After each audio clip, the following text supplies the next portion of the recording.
when you are praying and you're talking to God, do you feel love and compassion? What would it be like to give yourself that gift? So what I'm trying to do is get people to identify times they've felt love or compassion and what that might be like for them to give that gift to themselves.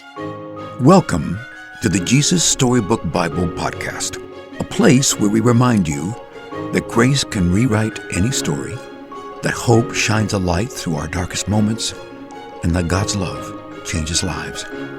Here's your host, New York Times bestselling author, Sally Lloyd Jones.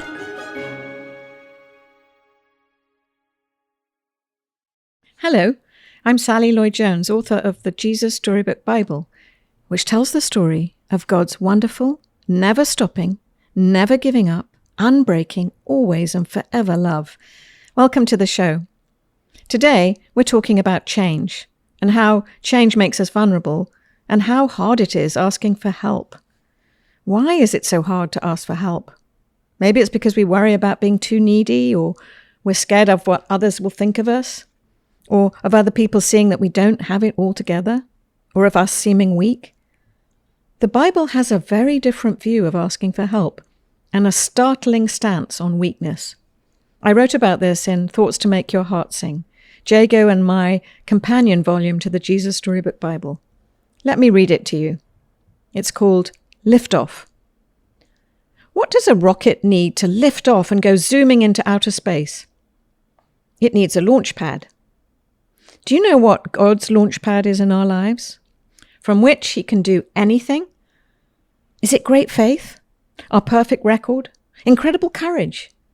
No. It's our weakness.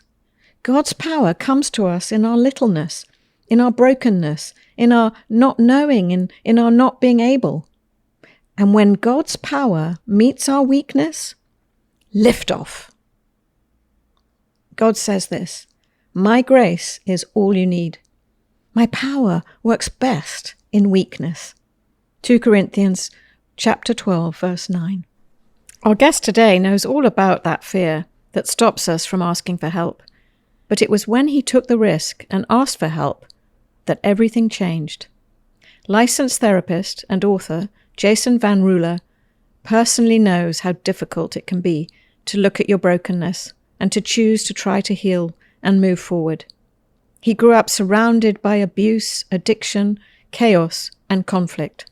And one morning after a night out drinking and using drugs, VanRuler was alone in an apartment he couldn't afford due to having an unstable job and a substantial amount of debt. He felt broken and hated himself for falling into the same patterns he saw as a child and swore never to be a part of.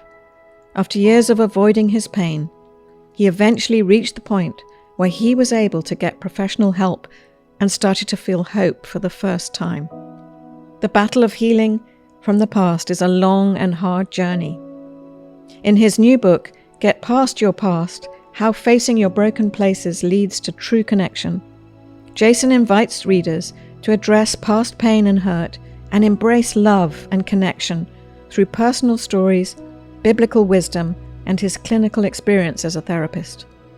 Jason offers empathy, grace, and a hand to hold as he shares his own trauma and struggles with alcohol, drug use, and depression, combined with his professional knowledge from over a decade helping patients face their brokenness and find healing and authentic connection. For any among us who has ever felt hopeless, here is a beautiful, comforting, and powerful message of hope. As the psalmist wrote, "My flesh and my heart may fail, but God is the strength of my heart and my portion forever." So, without further ado, please welcome my friend and now yours, Jason VanRuler.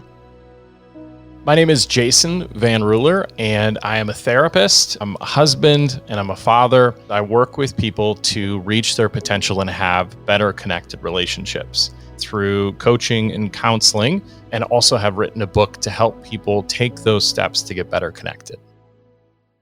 So My parents divorced when I was 8 years old, and there was a lot of volatility in the house after that because just everything was really uncertain. There was a lot of conflict. With that volatility came a lot of conflict and chaos and those other things. And the challenge for me was to try to find stability and a solid foundation in a world that seemed very changing and toxic. I had this decision to make of, am I going to run my whole life or am I going to stop and face it? And what does it look like to do each one of those possibilities? And which one is best off in the long run? It's challenging to come up with a new way to be if we've never seen it.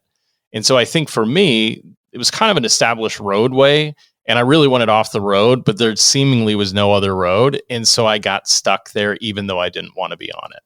I think God puts the truth in all of our hearts, and that we know it. And sometimes we distract ourselves from it, or we pretend we don't, or do something else, or even try to squash it. Looking in the mirror, I knew the truth. And for me, the truth was that as much as I had tried to run from something, I had actually run to it. And as much as I had wanted to be different, I'd been more of the same. So some of the biggest challenges that we face are a lack of willingness to even engage in the process. We know it could be painful. One of our first challenges is just the acceptance that it's going to be hard work. And it doesn't mean it has to be miserable, but we do have to accept that looking at difficult things is going to require some discomfort if we actually want to grow. That our emotions are really important, because if we don't acknowledge them or deal with them, they just come out in another place. They don't actually go away. And so if we're not dealing with them directly, we're going to deal with them indirectly. And so if we actually want to change our life or we want to become different, we have to address the things that are driving us, and those are our emotions. And so doing that is really important. If we don't really have a reason that we want to change, it is difficult to stick to that because we're not really incentivized to do it. When I was looking in the mirror, I knew that I was in trouble and that I would just simply keep digging a hole if I didn't stop. So how I eventually got out is I did something that was really, really challenging for me to do, which was to tell the truth to people that I didn't know what I was doing, and to tell the truth to people about how I was really struggling. And if you've had challenges in the past, I think it's really hard to be vulnerable and let someone in, but I did. Some ways that we can kind of work through these challenges are to have a guide or a mentor or a person who's caring and loving in our life to role model for us how this might look. Now, they don't have to be a perfect guide, but to have someone else that we can walk this out with is really important. I'm the product of many healthy mentors and relationships, but those all started when I was willing to ask for it. And really, the first place that I asked for help was to God.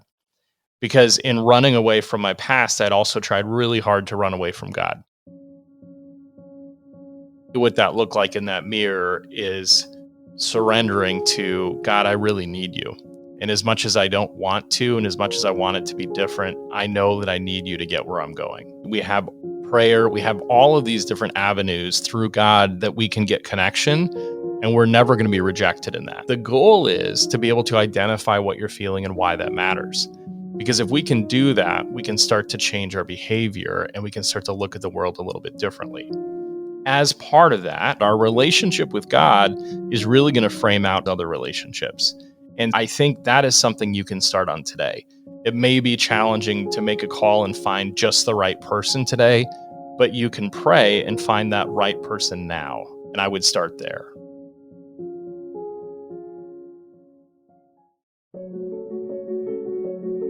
This is a passage from the Jesus Storybook Bible called The Good Shepherd.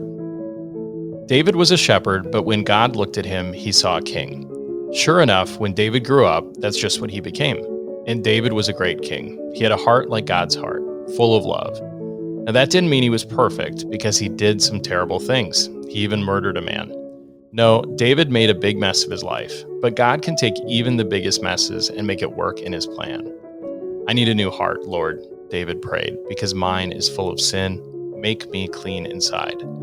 God heard David's prayer. He forgave David, and he made David a promise. I will make you great, David, and one day a king will be born into your family, and he will heal the whole world. My mother-in-law had given us the Jesus Storybook Bible. And so for each of my 3 kids, we've read that nearly every single night of their entire childhood. I think it's just been such a foundational piece of their childhood and such a good way for them to really understand God, the Bible, and God's will. And so that is just a cherished thing that we do every night before bed. I think in my own story and in working with many other people's story, what we need most is a change of heart. I think the challenge is we can change our head pretty easily. We often know the problem. We can even identify potential solutions. But if we really want to be different, we need a new heart. And there's really only one place we can get that. And so we can do all of this stuff, but if we are not willing for God to give us that new heart, we get stuck. But when God does give us that new heart and we're willing to accept it, everything changes. Things get so much easier than they've been because we view the world differently and we view it from the love and the value that we already have.